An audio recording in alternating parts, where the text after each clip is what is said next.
So I wanted to do a quick update on my 2018 5-liter F150 and all of the issues that I've been having. And first, I wanted to show you guys what an oil consumption test looks like. I know that there's been several posts on the internet about what the dipstick looks like after it's been scored, but I hope you can see.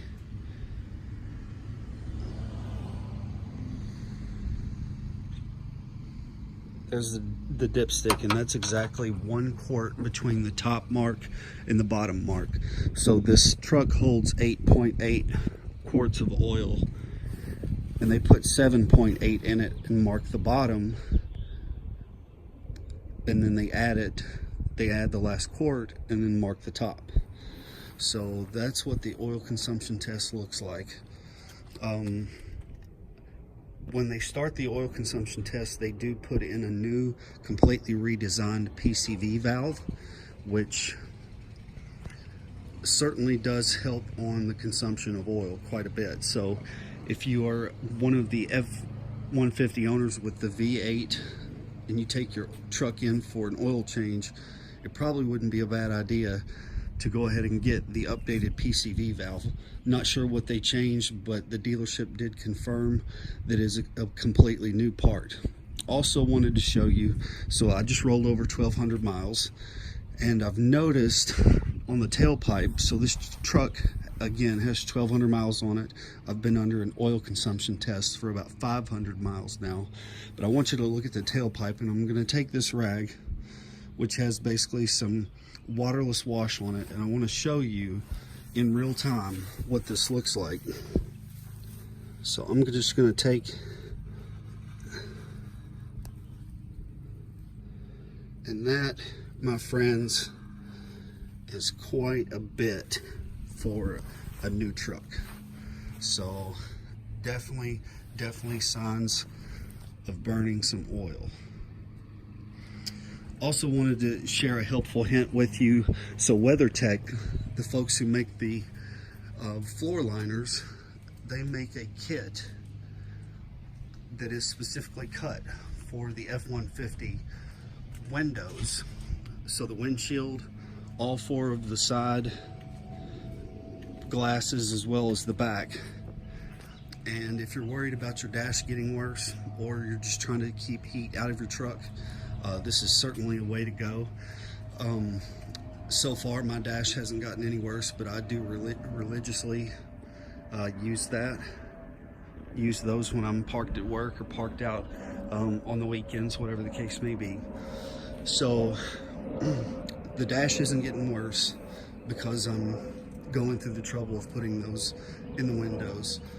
The oil consumption has slowed down. I would say that in the last 500 miles, I've used about 40% of 1 quart.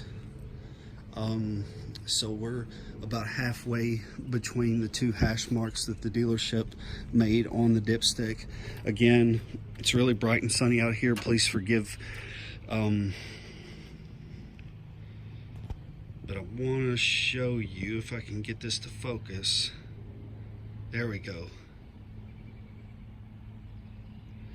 That's what the dipstick looks like when they make the top and bottom marks. So Ford has told me that if I get to the bottom mark or below within 3,000 miles, the engine is deemed to overly consume oil, and they will put a new engine in the truck. So my biggest problem now that the oil slowed down some is the scream, screech, or whistle from 1,500 to 2,000 RPM. It is a very, very, very high pitch. I think if you tone down a dog whistle 1 or 2 pitches, and it just screams. The truck literally screams up to about 50 miles per hour. You know, I read online that that's normal operation. No, it's not, because those of us who are sensitive to noises like that, it's actually very, very dangerous because it breaks concentration. So I pretty much have stopped driving with the windows down and turned the radio up just to spare myself the frustration of hearing that. So just wanted to give you a quick update, show you what the oil consumption test looks like on the dipstick.